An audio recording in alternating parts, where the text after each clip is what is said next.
ओम का नियम।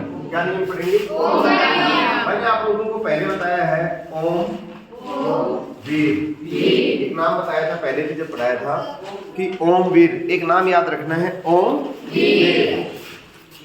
तो ओम नमः शिवाय अपन बोलते हैं ना, ओम नमः शिवाय क्यों बोलते हैं? क्योंकि अपने को क्या प्राप्त हो? ताकत प्राप्त हो। क्या प्राप्त हो? ताकत प्राप्त हो, वीरता प्राप्त हो। क्या प्राप्त हो? वीरता प्राप्त हो। वीरता में एक शब्द जुड़ा हुआ है वीर। क्या जुड़ा हुआ है? VIR। अब इनको क्या करना है? अपने को V को साइड में रखना है। V बराबर क्या हो गया? IR। ये एक ओम का नियम है। ये क्या नियम है? ओम का नियम है। अब इसमें ओम जो है, ओम ये किस क्या दूर करता है? ओम नमः शिवाय बोलने से क्या दूर होती है? बाधाएं। क्या दूर होती है? बाधाएं। अपने जो बाधाएं होती हैं उनको विज्ञान की भाषा में क्या बोलेंगे? क्या बोलेंगे?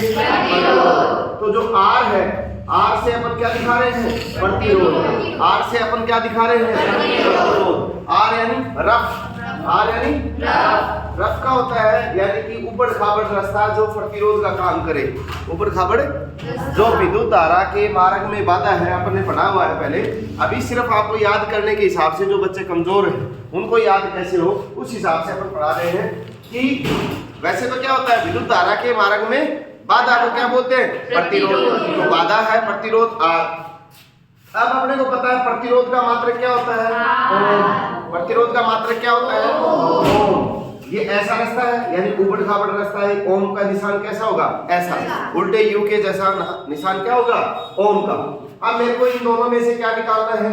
आर निकालना है। जैसे V बराबर IR है तो इसको मैं इधर ले आता हूँ, IR बराबर V। ऐसे लिख सकते हैं अपन। भाई दोनों चीजें सेम है दोनों साइड में बराबर के, तो दोनों को इधर उधर लिख सकते हैं। अब अपने को निकालना क्या है? R निकालना है।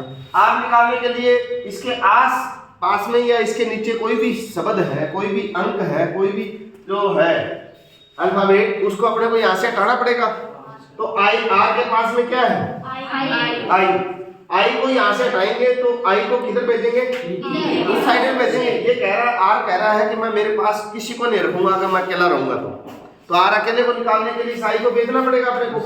आई को इधर भेजेंगे तो ये आगे वाला कह रहा है कि भाई मैं भी इसको मेरे पास में नहीं रखूंगा। हमेशा जो इधर अगर पास में है इसके उधर जाएगा तो कभी भी उसके अगले वाले भी पास नहीं रहेगा। वो ये कहेगा मेरे पास में मत रखो, मेरे पास नीचे रख दो जाए। तो ये आई को कहाँ रखेंगे अपन? V upon I. आर बराबर क्या हो गया? V upon I. V को क्या बोलते हैं? विभव। विभव। V को क्या बोलते हैं? विभव। आई को क्या बोलते हैं? विद्युत धारा। आई को क्या बोलते हैं? विद्युत धारा, जो आपको कल मैंने समझा दिया। अब इसका आर का मात्रक क्या हो गया? ओम। आर का मात्रक क्या हो गया? ओम। अब देखिए अपन आगे देखें, आर किस किस पे निर्भर करता है? आर यानी किस किस पे निर्भर करता है? जो आर है, दो चीजें बताता हूं। एक देखिए, ये एक रास्ता है। ये कैसा रास्ता है? ये भी एक रास्ता है। आप मेरे को ये बताइए कौन से रास्ते में बाधाएं ज्यादा आएंगी? छोटे वाले में। जैसे यहाँ से कोई गाड़ी आ रही है, यहाँ से कोई गाड़ी आ रही है और एक गाड़ी यहाँ से जा रही, आसानी से निकल जाएंगी। इसमें क्या होगी? बाधाएं कम होंगी। लेकिन एक संकरा रास्ता है, उसमें से आमने सामने से कोई गाड़ी आएंगी तो बाधाएं आएंगी ना, उसमें दिक्कतें आएंगी। यानी इसमें जो प्रतिरोध अधिक आएगा, इसमें क्या होगा? प्रतिरोध अधिक आएगा। और इसमें प्रतिरोध जो होगा, बाधाएं क्या होंगी? कम आएंगी। क्यों आएंगी? क्योंकि इस एरिया का क्षेत्रफल, इसका क्षेत्रफल क्या है? अधिक है। इसका क्षेत्रफल क्या है? अधिक है। क्षेत्रफल अधिक है यानी अनुप्रस्थ काट का क्षेत्रफल। किसका क्षेत्रफल? अनुप्रस्थ काट का क्षेत्रफल। अनुप्रस्थ काट का क्षेत्रफल से आप क्या समझते हैं कि उस एरिया का क्षेत्रफल जितना अधिक होगा उतनी ही बाधाएं क्या होंगी? कम होंगी। और इसका क्षेत्रफल क्या है अपने पास? कम है, तो बाधाएं अधिक होंगी। इसका मतलब क्या हुआ कि जो आर है, जो प्रतिरोध है, जो बाधाएं हैं, वो ए के अनुप्रस्थ काट के क्षेत्रफल के क्या होगी? व्युत्क्रमानुपाती। क्या होगी? व्युत्क्रमानुपाती। यानी इसके विपरीत होगी। जैसे जैसे ए बढ़ेगा वैसे वैसे आर कम होगा। जैसे ये बढ़ रहा है क्षेत्रफल तो आर क्या हो रहा है? कम। एक दूसरी चीज और है, जैसे अपने इसको किसमें नापते हैं? चालक तार में। किसमें? चालक तार में। अब ये जो मान लो दो चीजें हैं, एक तो आपको मादरी से कहाँ जाना है? पाली। कहाँ जाना है? पाली। और एक आपको मादरी से आपके पास के गांव दयालपुरा डेंडा जाना है। कहाँ जाना है? डेंडा। कौन से रास्ते में बाधाएं अधिक आएंगी? जो रास्ता लंबा होगा उसमें बाधाएं क्या रहेंगी? ज्यादा रहेंगी। जो रास्ता लंबा होगा उसमें ऊबड़ खाबड़ रास्ते, नदी नाले सब आएंगे, कोई जानवर है सब आएंगे। तो जिस रास्ते की लंबाई अधिक होगी, यानी जिस चालक तार रास्ते की लंबाई से तो अपन याद करने के लिए कर रहे हैं, वरना तो ये क्या है? चालक तार। जिस चालक तार की लंबाई अधिक होगी उतना ही प्रतिरोध भी अधिक होगा, और जो रास्ता छोटा होगा उसमें बाधाएं क्या रहेंगी? कम। यानी कि जिस चालक तार की लंबाई कम रहेगी उसमें आर भी क्या रहेगा? कम। उसमें बाधाएं भी क्या रहेंगी? कम।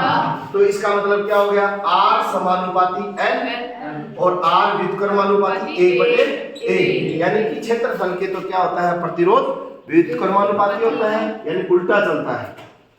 अब देखिए अपने पास क्या आ गया? आर क्या आ गया? आर समानुपाती, मेरे पास आ गया आर समानुपाती L अपॉन ए आ गया। अब मेरे को ये देखिए यहाँ जो है, जो निशान है वो ऊबड़ खाबड़ दिख रहा है, नहीं दिख रहा? इसको क्या करना है? समझना। इसको क्या करना है? इस निशान को मेरे को बराबर के निशान में बदलना है। तो जैसे मान लो गांव के अंदर ये ऊबड़ खाबड़ जगह है जहाँ पानी भरा हुआ है और बढ़ा हुआ है, नालियों की व्यवस्था नहीं है, तो वहां अगर मेरे को सीधी सड़क बनानी है और उसमें नालियां भी बनानी है, समान बराबर करना उसको, तो उसके लिए क्या चाहिए? अपने को एक ताकतवर सरपंच चाहिए, वरना तो कोई बनाने भी नहीं देगा।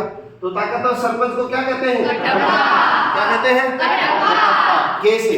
क्या बोलते हैं? यानी कि इस उबड़ खाबड़ रास्ते को सही करने के लिए कौन आ गए? कटप्पा साहब आ गए, जो इसने इसको समतल कर दिया, इसको बराबर कर दिया। अब इसके पास में क्या बच गया? इधर तो क्या है? आर, इधर क्या है? एल, और इधर है ए। अब देखिए जैसे 15 अगस्त 26 जनवरी का होता है तो उसमें बहुत सारे अतिथि होते हैं, गांव के जितने भी होते हैं वो सभी क्या होते हैं? अतिथि होते हैं। लेकिन उनमें भी जैसे मान लो ये अतिथि है सारे, ये क्या है? अतिथि। और एक होता है अतिथियों से भी बड़ा, जैसे सरपंच साहब आ गए, कोई और राजनेता आ गया, कोई गांव का सम्मानित बुजुर्ग आ गया, वो क्या हो जाता है? विशिष्ट अतिथि। वो क्या हो जाता है? विशिष्ट अतिथि। तो ये जो कटप्पा है, ये तो इस अपन ने क्या कहा? ये सरपंच साहब है, तो ये क्या हो गए? अपने विशिष्ट अतिथि हो गए। क्या हो गए? विशिष्ट अतिथि हो गए। लेकिन इसको बोलते हैं, अपने को पता है, प्रतिरोध। और इसको क्या बोलेंगे? विशिष्ट प्रतिरोध। इसको क्या बोलेंगे? विशिष्ट प्रतिरोध। अब बात आती है कि विशिष्ट प्रतिरोध कह रहा है कि मुझे अकेले को निकालो यहाँ से, मुझे अकेले को रहने दो, मेरे आसपास के जो भी है उनको यहाँ से हटाओ। तो यहाँ से हटाने के लिए अपन क्या करते हैं? जिसका अपने निकालना है उसको इधर ले आते हैं। KL/A बराबर R, KL/A बराबर R हो गया। अब मेरे को किसको अकेला रखना है? इसको। ये इसके पास में है, इसके पास में है तो इसके पास तो जाएगा ही नहीं। इसको कहाँ भेजेंगे? इसके नीचे, इसके नीचे। और ये इसके नीचे है, ये इसके नीचे, यानी कि ये पिछड़ा वर्ग है जिसको सरकार फायदा देगी कि इसको आप ऊपर उठाओ। जैसे मान लो कोई गरीब है, सरकार उसको कोई पॉलिसी दे करके या कोई आर्थिक सहायता दे करके उसको ऊपर उठाने का, उसका सामाजिक लेवल ऊपर उठाने का प्रयास करती है। तो ये पहले से नीचे था, ये तो बेचारा पहले से नीचे था, तो ये कहाँ जाएगा? आगे वाले सरकार की योजनाओं के बाद में ये कहाँ जाएगा? ऊपर। तो ये कहाँ चला गया? यानी K बराबर क्या हो गया? RA/L। अब एक बात करता हूं मैं, जैसे RA, R का क्या प्रतीक होता है? R का मात्रक क्या है? ओम। A का होता है मीटर स्क्वायर, यानी क्षेत्रफल का हमेशा क्या होता है? Metre square. और L का क्या होता है? मीटर। तो मीटर से मीटर कट गया, क्या बच गया? ओम गुना में मीटर। तो विशिष्ट प्रतिरोध का मात्रक क्या बच गया? ओम गुना में मीटर। अब ये ऐसे भी आइडिया लगा सकते हो आप, जैसे अतिथि होते हैं उनको माला पहनाई जाती है और विशिष्ट अतिथि को साफा पहनाया जाता है। और साफा किसमें होता है? और साफा किस तरह का होता है? इस तरह का ही तो होता है, ओम की तरह ही तो होता है। तो ओम गुना में मीटर, साफा गुना में मीटर। साफा किसमें होता है? मीटर में। ये विशिष्ट अतिथि यानी विशिष्ट प्रतिरोध का मात्रक है। इस तरीके से आप इसको याद कर सकते हैं। ठीक है, याद हो गया? ओके।